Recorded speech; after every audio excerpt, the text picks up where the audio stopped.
What up? What up? What up? Welcome back. Bad Podcast, Brad and Dawain back in the building. My brother Brad, my friend. What we talking about today, man? We're going to talk about fear. We're going to talk about fun. The two F's, Mm. fear and fun. Mm. Turn it to page 96. Please rise. Turn it to page 96. If you find yourself on the sidelines of life, hesitant to engage in challenges that could lead to profound growth, I urge you to reconsider. Grab hold of the opportunity to step outside of your comfort zone. Set audacious goals and pursue them with fervor. The challenges you take on, like the peaks you climb, are not simply obstacles. They are stepping stones to a richer, more meaningful existence. That boy's deep. Let's get it. Are you ready? Are you ready?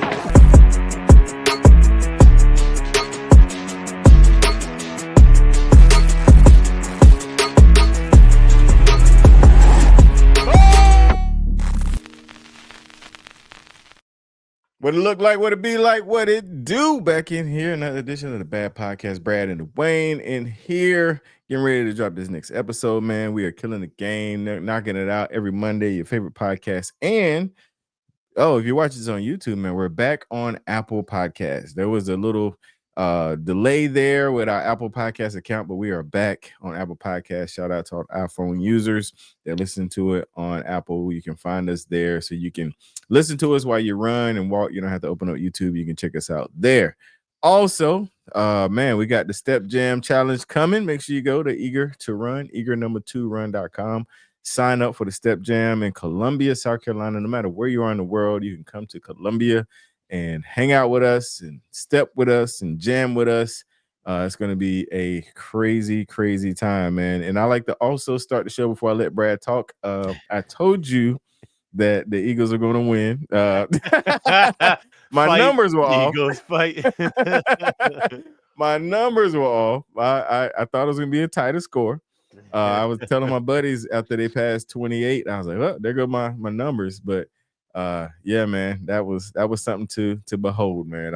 I don't think the world knew it was coming. There was a few people, all the commentators, hindsight's 2020. Oh yeah, they had the best defense and da la la la la. They just knew it. But yeah, just want to put that out there for the listeners that caught the prediction. I did predict the Eagles to win. Yeah.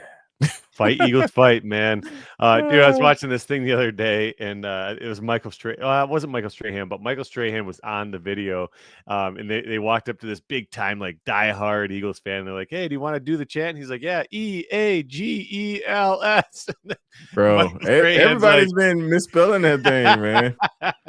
That is like the comment. The mayor misspelled it. Like that's where it went viral. Like the mayor on the podium in front of everybody misspelled it. Like, and I am not picking because I suck at grammar, spelling, all of those. That is not me. But I think she got caught up, man. You know how you get caught up? Yeah, there ain't no coming back. I would at least try to correct it. Yeah, man. She got caught up, man. She thought she got too excited. She was just trying to own it at that point, Jay. Yeah, we already we already out here now, man. Like spell check. Can't spell check the verbiage. Man, you get into the zone and you just kind of forget what you're saying. You forget what you're spelling. I've been there. I mean, I make up a word every day in my workouts. Everybody knows. Today I had a word. I can't even remember what it was, but I'm like, can somebody fact check that? I don't know if that's a real word, but we rolled with it. Sometimes you gotta roll with it, man. Roll with it. Yeah. I love it, man. All right, man. I paid all the bills and we had our banter, man. Let's get into today's topic, man. The two F words, man. Yeah. Fun and fear. Let's get it. Fun and fear. Yeah, so I'm coming fresh off a ice cold bath. I just shot a promo video for literally. I'm still dripping. But I'm shooting a promo video. I'm helping a friend out for a polar plunge up here in New York. And we've always done one in January. We pushed it to March this year. But I'm shooting a promo video. And I got to thinking about, this idea of the pursuit of fear and the pursuit of fun. And we're naturally wired to seek comfort. We're naturally wired to go in the direction of fun and comfort and all those things. And I want you to think about this in real life terms, right? So I'm going to give you 2 examples. Okay. So, example 1, I give you a couch, I give you a Snuggie, I give you a bowl of ice cream, I give you Netflix. All right. That don't sound too bad. Not So today. It's that cold don't outside. sound bad. Yeah. And then the second thing I give you is a towel and a cold bath. Which one are you picking? Which one are most people picking? Definitely Netflix and the snacks Netflix and chill. and chill for Now, sure. That's that's easy. that's on the extreme side, right? That's on the extreme Mm-hmm. side, but the same thing can be applicable to your fitness, to your profession, to your relationships, right? Mm-hmm. Mm-hmm. Say my wife and I have a fight. What would be easier? Me going up there and consoling the situation, having that difficult conversation, or saying, you know what, deuces, I'm going to go in this direction, and I'm just going to avoid that conversation, and that's probably the easier way out, and that's Uh-oh. Froze up on me, boss. So not only is unbelievable. he cold from the cold plunge, but the internet is cold as well. All right, you said that was probably the easy way out for them. Go ahead, Yeah. get back in it. Well, that's the easy way out, and again, that's how we're naturally programmed, and that's how we've been naturally programmed our entire lives is to seek these comforting situations and comforting Mm, circumstances. But oftentimes, if you apply that 3-6-9 rule that I use in almost every facet of life, you ask yourself, what is this going to do for me, or what kind of value is this going to have for me in 3-6-9 days, weeks, months, years? And I bring up the cold bath because it's fresh on my mind. yeah. But there's a lot of health benefits, a lot of recovery benefits. But at the end of that cold bath, what do I feel? I feel a little chilly, but I feel accomplished. Like I just did something hard, and you can Mm, relate because you do the same thing with your workouts, man. You're out there grinding in the gym. What would be easier? Sleep in, hit the snooze easy. button 10 times, Woo, like that sounds meal prep. amazing. Like I'd rather just go to McDonald's every day and get a cheeseburger and a large fried chocolate milkshake. Man, listen, listen.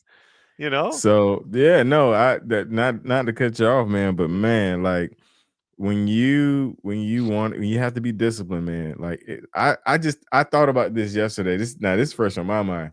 I was leaving the studio headed home, man, and I probably passed 20 fast food restaurants. And I was like, man, I hadn't had that in a while. I hadn't had that in a while.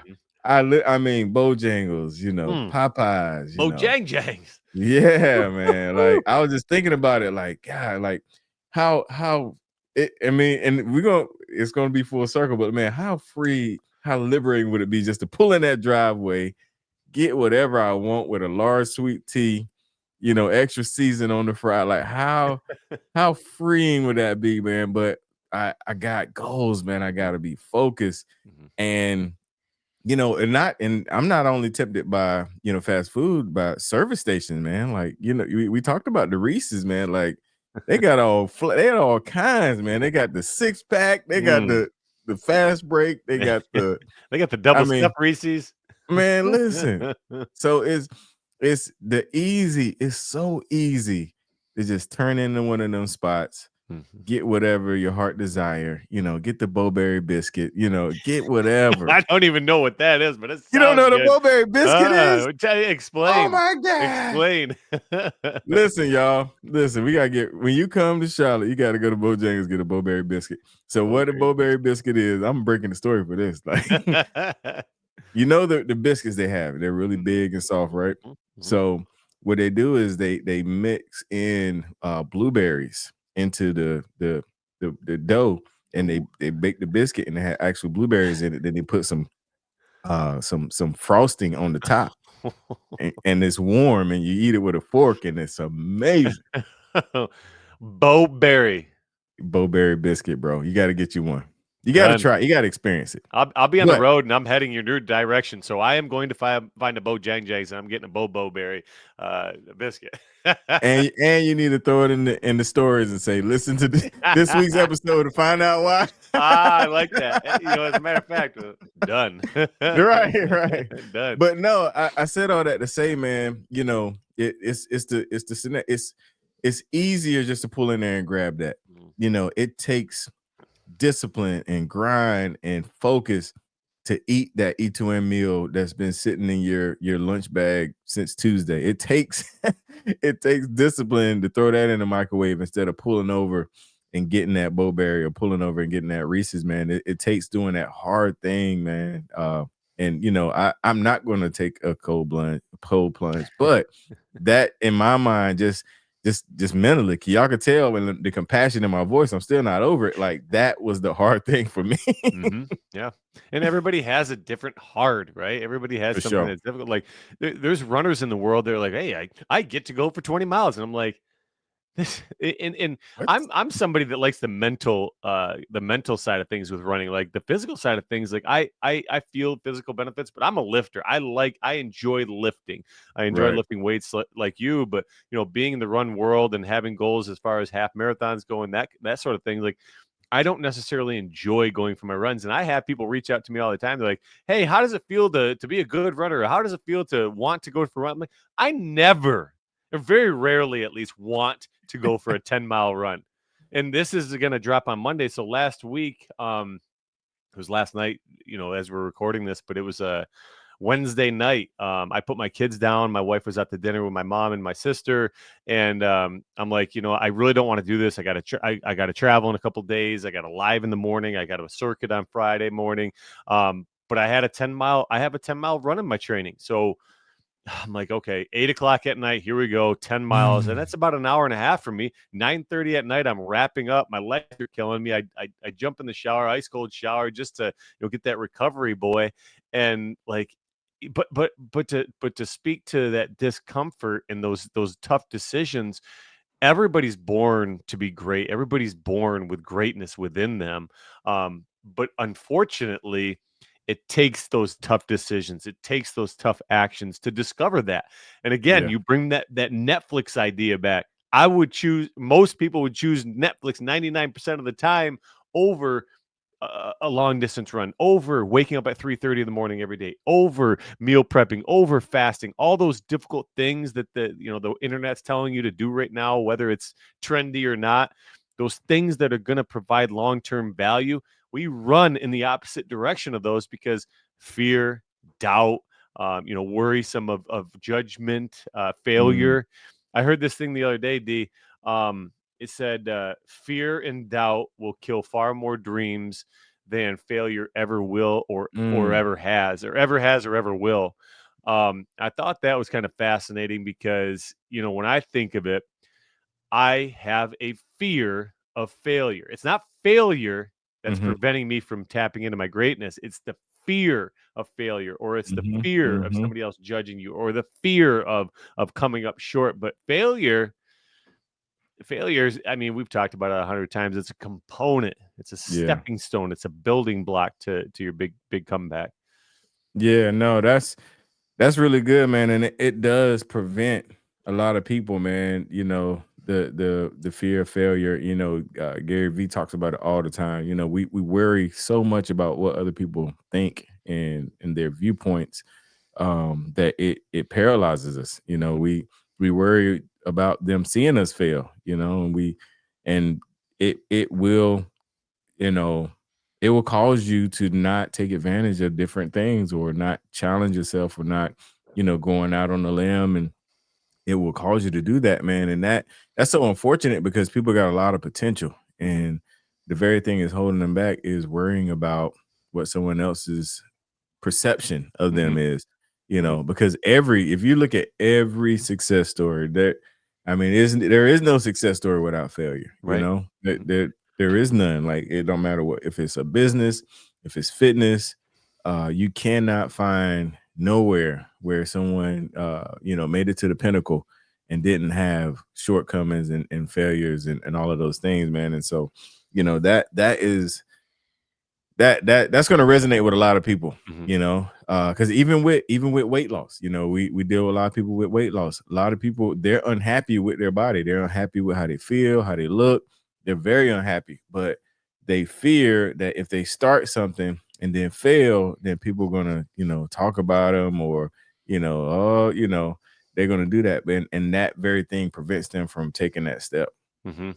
And two, just to speak to what you're saying, you know, a lot of people are blinded to this concept because they've been just so far out of the game, or been on the sidelines for so long that they just Mm-hmm. don't even understand the idea to face their own discomforts and face their own fears. They don't even get it. And the I always like to think of this as a start line kind of concept. Like, if you're at the start line, okay, you took action today, you made the decision and you took action today, you're at the start line. Okay, you can actually see the race course. But that first day that you take off, well, you take a step back away from the finish line, and that second day you take off, you take another step back, and then all of a sudden you're so lost in the crowd, the sea of the Mm-hmm. people at the start line. You can't even see the start line anymore. It's the same concept. I think we talked about it last week or 2 weeks ago. This mound in front of you, and every day off, Yep. that mound builds, right? Yep. But it Yep. becomes a vicious cycle, and it brings you to the purgatory of where dreams are lost. And it's just this wild idea, because like I'm out here grinding on a daily basis, but I don't recognize the importance of where I'm at in my life.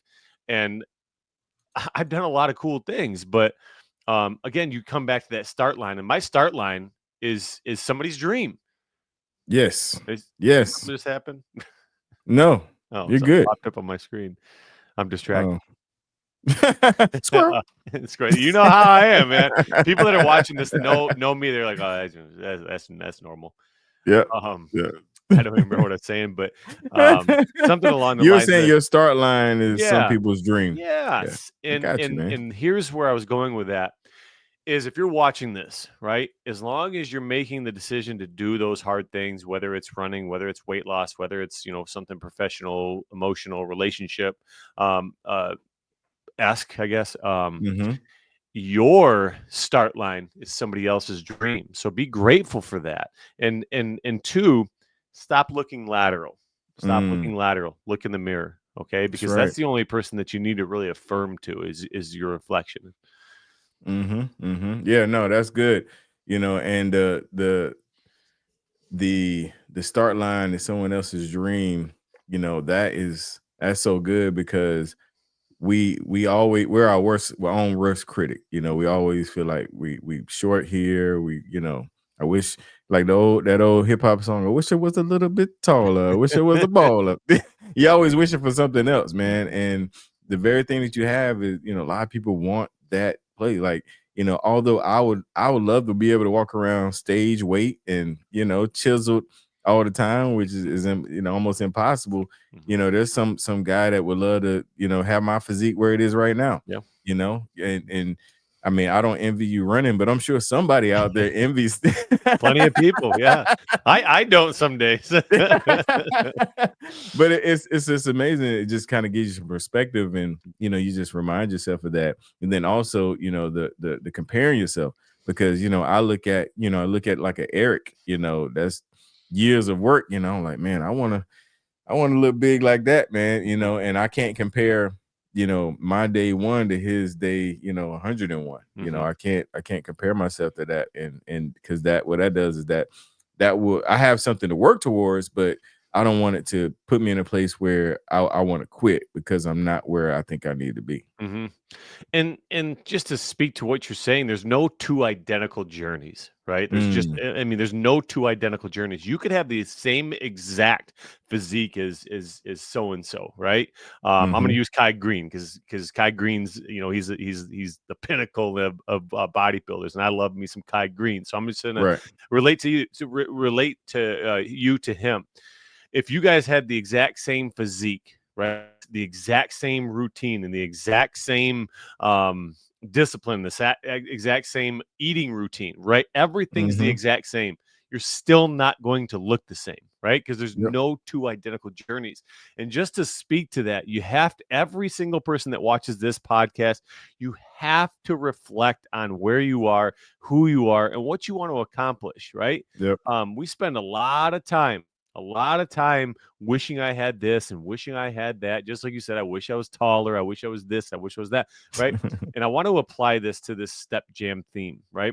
Mm, There's 300 million kids in the world with inadequate footwear, without mhm. shoes or with inadequate shoes. Right. Here we are. I'm rocking a $150 pair of sneakers. Don't even think anything of it. I take it for granted. If you have health, if you have air in your lungs, man, you got something to be grateful for. You have something to be thankful for. If you have shoes on your feet, you have something to be thankful for. There's a lot of people, over a billion people in the world, 300 million kids, over a billion people in the world don't have adequate shoes. Get involved with Step Jam, get involved with our mission. But at the end of the day, just be grateful for what you have. If you have a roof over. Yep, you got a roof over your head. You still looking at the ceiling? Cut out. Yeah, you did. Oh, You did. You were still looking at the ceiling. You was like, "Hey, that's perfect timing, then, right?" You got a roof over your head. He was looking like, oh. I was looking at it. Yeah, man. But you know what? Just be grateful, guys, and be thankful for the things that you do have, because we spent a lot of time wishing and hoping and dreaming we had something else. And you got health, you got life. Absolutely. No, that's spot on, brother. That's spot on, man. And to be honest, there's nothing to come back on that, man, because that if you have those things, that's what it is, man. It's just so just for the record, y'all, I don't have $150 pair of shoes on. Just so y'all know. I teased Brad on that because he likes some good shoes, man, and I'm on the opposite spectrum, man. Give me some Pumas, man. Keep it between 30 and $40. I'm good, dog. Like, we solid. You're like walking on clouds. You got $50 pair of shoes on your feet. It's like walking on clouds. Okay. Well, I'm on the ground, so we're good. We are good. Nah, man. Anything else, man? This is we talk, man. It's so fluid now with our conversations, and people say they get a lot from it, and we appreciate the feedback, man. So anything else you want to kind of dive in, or any direction you want to go to before we get ready to close this out? Man, if you have the means to get to Columbia, South Carolina on April 12th, we want you there. The more people that we have there in person, the more impact we can make, because we're going to be collecting monetary something. This is important, so I'm gonna wait for you to come back. All right, there you go. Monetary contributions. Souls for Soul is going to be on site at Benedict College on 4/12. We'll be collecting lightly used shoes. We'll be collecting new shoes that day, and everything that we collect that day. So, like I was saying, the more people we have, the more impact we can make. The bigger the impact, the more people we can get there, the more shoes we can collect, more monetary donations we can collect. 4/12. If you have the means to get there, whether it's a flight, whether it's a trip in a car, get there if you can. But if you can't be there in person, we have a link up on our Eager to Run page. It's in the feature tab. You can hit that link, and it takes you right to our landing page for Souls for Souls. You have a link to donate monetarily. You have a link to donate shoes. We get credit for all of that. We don't need credit, because impact is impact, right? But it shows us what we, as far as levels go, what we've accomplished as a community, as a family. So 4/12 Columbia, be there. It's going to be a great day. And again, this is one of those prime examples. If you fear it, chase it, right? 60 minutes is scary for a lot of people. Your greatness is on the other side of that 60 minutes. That's right, man. I love that, brother. All right, y'all. Y'all heard it first. Get to Columbia. Let's get it. Till next time. Tag a friend, let people know, subscribe, all the things, man. We out of here, y'all. Peace. Yeah.